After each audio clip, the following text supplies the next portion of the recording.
coach out to continue the conference with his pitcher, then that's a second charge conference. And I'm guessing, given somebody's thinking right now you can't have two conferences at the same time, the intent of this is to allow the coach to come out and talk to his pitcher, even though that the head coach was ejected. Okay.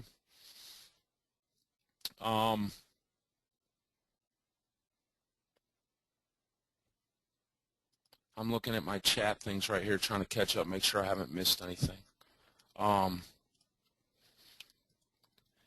So let me go back to a couple of things that those are the rules interpretations, a couple things that I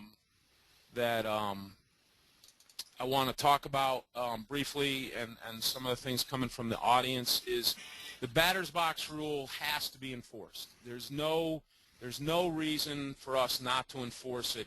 And in the clinic, for those of you there, McCarter had a great thing he said at the end there. He gave some wisdom and wit of some aphorisms, and he said, Mavericks make it harder on the rest of us. Don't be a maverick. Don't be the guy that's not going to enforce the batter's box rule, because when a guy comes in behind you the next day and enforces it, then it creates a problem for the guy that wants to enforce the rule. And the NCAA really, really wants this rule enforced. There's no reason for batters to be leaving the batter's box willy-nilly. And so make sure they stay in the batter's box. The other thing that's come up here, and this is a tougher one for us to do because it's become part of the game, is the orchestrated cheering. And this poses a problem. The bench jockey in particular is a big problem for, especially at the Division III level. I'm getting from the audience. It says, you know, the Division III dugout cheering and bench jockeying is cheering for your own players is okay. But the orchestrated things where they're doing things that exactly coincide with the pitcher throwing the ball or those sorts of things, as you heard on the video, cannot be interpreted as cheering for their own team. They're intended to disrupt the pitcher, and they're intended to disrupt the defense. Those are things that we have to take care of under the bench jockeying rule. And as I think John would put it, put the onus on the coach. Go to the coach and say, look, what you're doing is I understand they're trying to be enthusiastic. I understand all that. But right now, by rule, they are violating the bench jockeying rule, and you need to take care of that. Because if you don't take care of that, I'm going to have to. And so that means a warning, and the next offense is ejection for bench jockeying. Bench jockeying is something that this is the second or third year in a row they've talked about this, and you've seen the videos, the hat wiggling, that.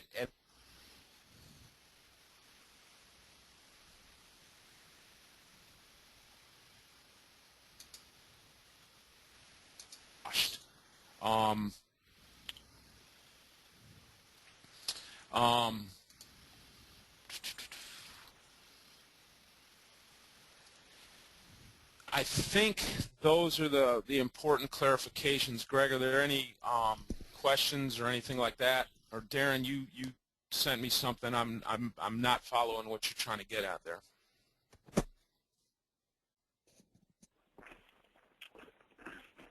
Just that it doesn't, the quote unquote synchronized swimming doesn't just go to the hats. You know, Miami. Basically, the rule that really got the NCAA going was the team that got this was Miami of Florida. They like to take all the white towels and have all the pitchers stand on the edge of the dugout and wave them as the pitcher's getting ready to throw. So don't look for. Basically, they want to look for anything that's synchronized as a synchronized team effort, where a team will say, coach will say, well, that's enthusiasm. You heard what Gene said. No, it's not. It's poor sportsmanship.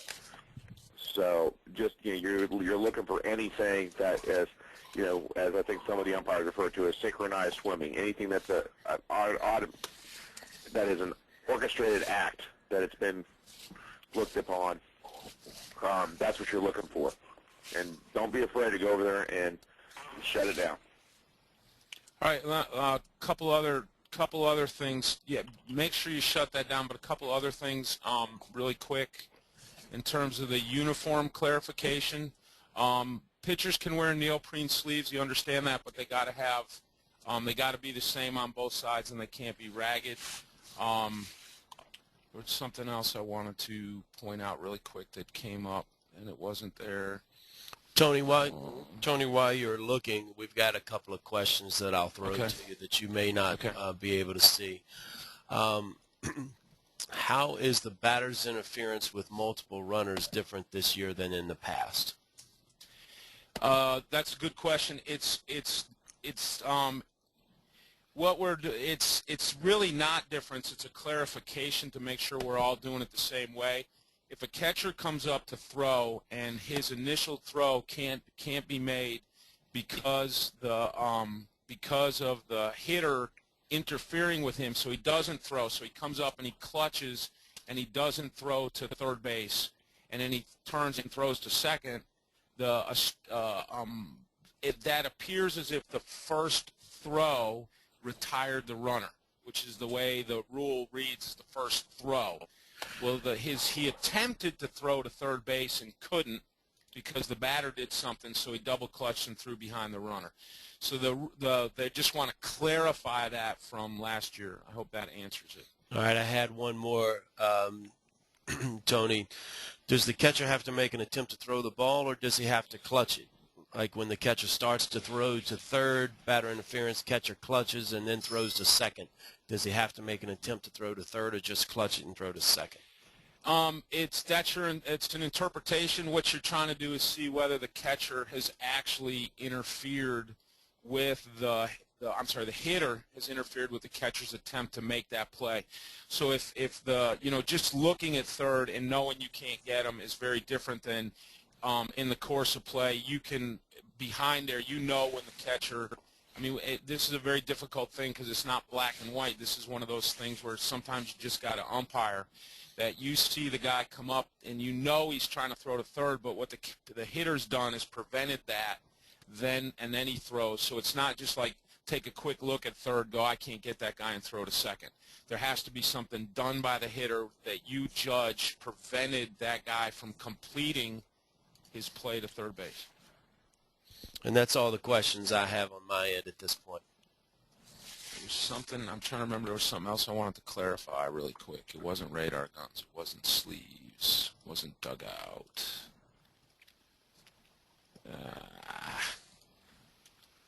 Wasn't getting the play right. Everybody's clear on that. There were no questions on that. That's good.